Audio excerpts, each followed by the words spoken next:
How's it going, everyone? Mamaki coming back at you once again, and today we're going to be discussing Green Lantern Corps: The Weaponer by Tony Bedard and art by Tyler Kirkham. Let's get into it. Story starts off with the Weaponer. He whoops Kyle Rayner and kidnaps Soranik Natu. The Weaponer tells Kyle to tell Sinestro that if he wants to see his daughter alive, he needs to go to the antimatter universe to the planet Quard and come get her himself. Kyle goes to Sinestro. Sinestro refuses to help Soranik, so the two of them throw down in a fist fight. Sinestro ultimately wins the battle. Kyle decides that he doesn't need Sinestro. He's going to go back to Oa and recruit the usual Green Lantern Corps suspects, John Stewart, Alpha Lantern, Boudica, Lantern Hanu, Ganthet. I think that's all that went this time.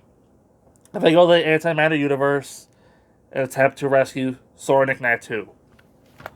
But of course, it was all for nothing, because once the Green Lanterns get there, the Weaponer, he beats them down and traps them because he's using special weapons made of White Lantern energy from a net that he found back in the previous Green Lantern Corps volume. Or maybe it was Brightest Day. It's all running together at this point. But basically, he has the power of like the White Lantern weapons or whatever. So they're superior to the Green Lanterns. So the Green Lanterns get beat down.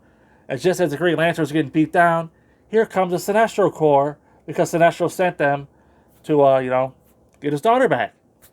Although Sinestro didn't tell them that it's his daughter. It's a big secret. So once the Sinestro Corps show up, their orders are to kill all the Quardians on the planet. And the Green Lanterns, they can't have this, but there's this truce going on right now between the Green Lantern Corps and the Sinestro Corps. They're not going to fight each other anymore right now because there's a greater threat with, the Blackest Night and the Brightest Day and the upcoming War of the Green Lanterns or whatever. But because Sinestro made the rules earlier with that fist fight with Kyle Rayner, that as long as they don't use their rings, they're not breaking the truce. So the Green Lanterns, they get free, and they grab weapons from the Weaponer's castle, and they start taking out the Sinestro Corps to try to aid the Quardians and stop the genocide there.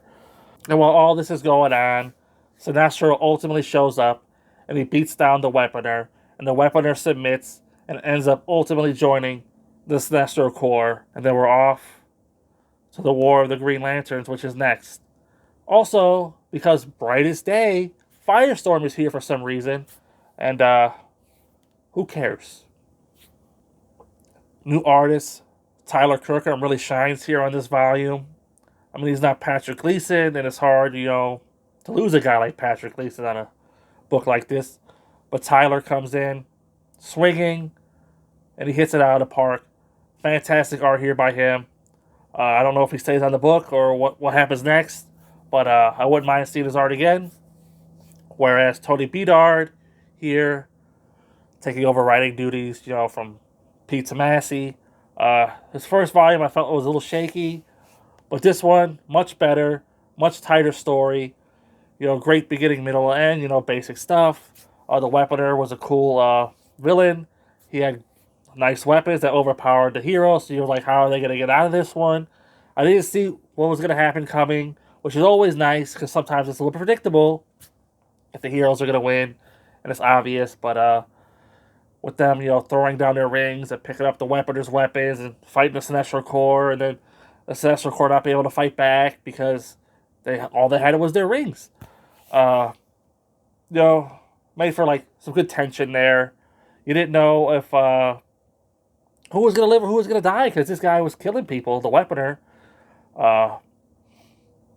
At one point, he smashes Alpha Lantern Boudica. She has a Green Lantern lantern in her chest, and he smashes it with a hammer. She's radiation coming out of her or whatever. So you're like, damn, is she gonna make it? Of course she does. But Soranik Natu, she's captured, but she's like, I don't like Sinestro. He's no father to me, and she wants to help the Quardian people because she's a doctor and she likes to help people. So I didn't know where that was going. And ultimately, the twist with the Weaponer kneeling to Sinestro and joining the Sinestro Corps because, as he said, it's better to serve in heaven than rule in hell or whatever. Again, you just didn't see that coming. You would have thought Sinestro would have just outright killed him or whatever, but no. And so now I'm looking forward to seeing what that character does next as a part of the Sinestro Corps. If he does anything, because next is the War of the Green Lantern event, and that's New 52. So who knows, really.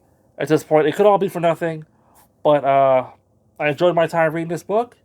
I thought the story was good. I'm going to go ahead and give it 4 out of 5. Good stuff. Until next time, see you there.